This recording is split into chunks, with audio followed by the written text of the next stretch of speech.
대만의 전철로 한 명의 남성이 탑승합니다. 3분 46초로 가장 긴 장즈추이역과 롱산스역의 구간, 그가 탑승한 뒤 157초간 이곳에서는 온갖 비명과 함께 끔찍한 사건이 발생합니다. 그리고 발생한 26명의 사상자.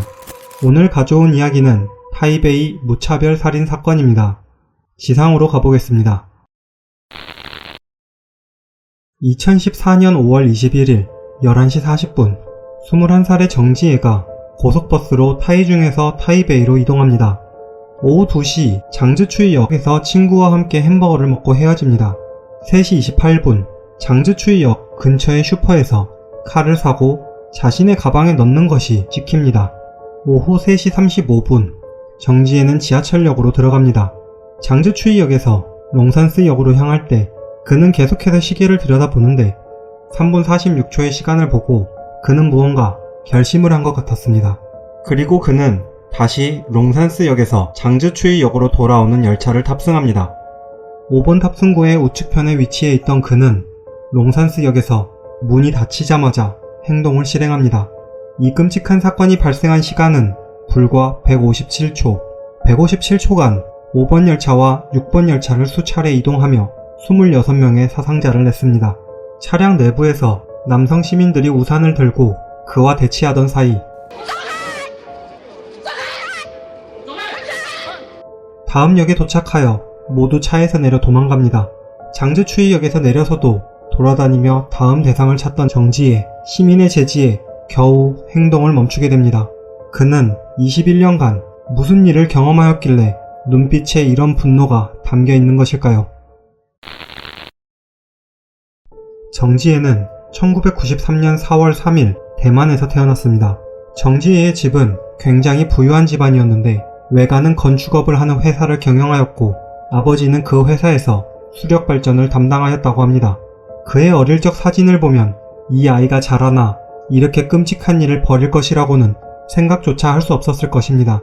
그가 처음 사리를 품었던 시기는 초등학교 5학년이었습니다.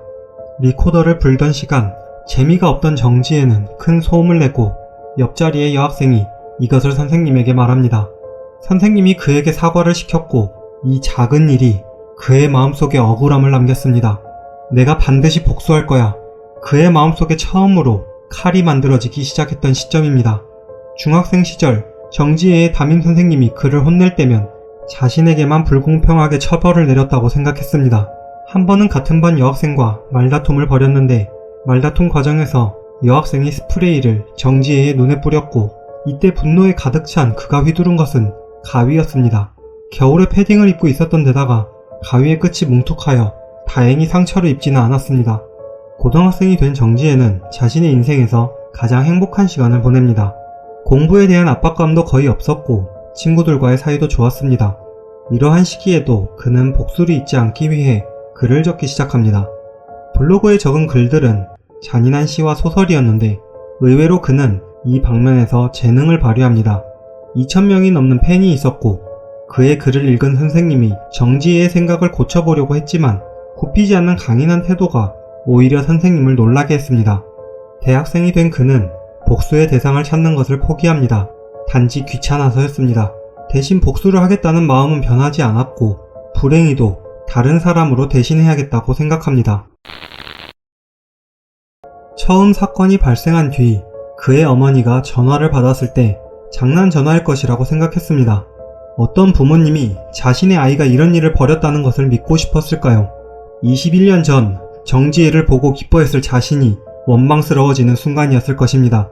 2014년 5월 23일 오후 사건이 발생한 지 이틀이 지났을 무렵 정지혜의 부모님이 피해자에게 공식적으로 사과를 진행합니다. 5월 27일 오후 그의 부모님은 사건 발생역인 장즈추이역에서 다시 한번 고개 숙여 사과합니다. 30명의 경찰과 수많은 사람들의 사이에 둘러싸여 3차례 무릎을 꿇고 유가족들에게 사과를 했습니다. 대만의 감옥은 생활용품을 보내주어야 합니다. 하지만 그의 부모님은 아들에게 어떠한 생활용품도 보내주지 않았고 아들을 단 한 번도 보러 가지도 않았습니다. 그가 수감된 뒤로 판결이 나기까지는 긴 시간이 걸렸습니다.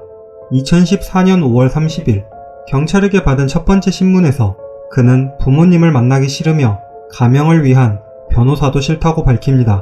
그는 사건 당일 친구나 가족을 마주쳤더라도 행동을 멈추지는 않았을 것이라고 대답합니다. 실제로 그는 사건 발생 며칠 전부터 친구들에게 대중교통을 탑승하지 말라고 권합니다. 7월 16일 자신의 방에 다른 수감자를 넣어줄 것을 요청합니다. 6일 뒤 실제 다른 수감자가 들어왔습니다. 7월 30일 변호사가 처음 그를 만납니다. 부모님에게 죄송하다는 말을 하지만 피해자 유족들에게는 어떤 사과의 말도 전하지 않았습니다. 1심 공판에서 그는 얼굴에 있는 여드름을 짜고 다리를 떠는 등 어떤 반성의 태도도 보이지 않았습니다. 퇴장하며 피해자의 가족들을 당당하게 쳐다보기까지 합니다. 그런 그를 보며 유가족들은 너무나 큰 분노를 느낍니다. 2015년 2월 10일 2심 공판에서 갑자기 태도가 변했습니다. 자신의 잘못을 인정하며 사회에 다시 나갈 기회가 생긴다면 다시는 사람을 죽이지 않겠다는 말을 합니다. 다행히 현명한 판사는 그의 말을 귓등으로도 듣지 않았습니다. 같은 해 3월 6일 그에게는 20개가 넘는 죄목이 인정되었고 그중 4개의 죄목에서 모두 사형이 선고됩니다. 2016년 5월 10일 사건이 발생한 지 722일 만에 그에게 사형이 집행됩니다. 그의 마지막은 고기 도시락과 담배 1대, 그리고 고량주 1잔과 물 1잔이었습니다. 그리고 그에게 마취가 진행됩니다. 비가 내리던 날 밤 8시 47분 사형 집행 중 그는 고통에 몸부림을 쳤다고 합니다. 수많은 유가족의 인생에 잊혀지지 않을 고통을 안겨준 그에게 부디 세상에서 가장 큰 고통이 주어졌기를 빕니다. 한 가정의 가장으로 3살짜리 딸과 2살짜리 아들이 있었던 28살의 청운씨. 대학 졸업을 앞두고 지방에서 올라와 면접을 보고 돌아가던 길이었던 28살의 정한씨. 오랜 친구를 만나고 친구를 데려다주기 위해 먼 길을 돌아가던 61세의 추이윈씨. 그리고 청소부로 부지런히 살아오던 비주씨는 다음날 생일을 맞아 남편과 여행을 준비 중이었습니다. 어릴 적 동생에게 부모님의 관심이 쏠려 있었다는 정지혜의 가정은 100점짜리 시험지를 들고 집으로 돌아가면 부모님은 누구나 받을 수 있는 것이라고 대답했다고 합니다. 어릴 적 선량했던 그의 눈빛이 이렇게 증오에 가득 차도록 변한 것은 어쩌면 자신이 사랑받지 못하고 있다는 오해에서 발생한 것은 아니었을까요?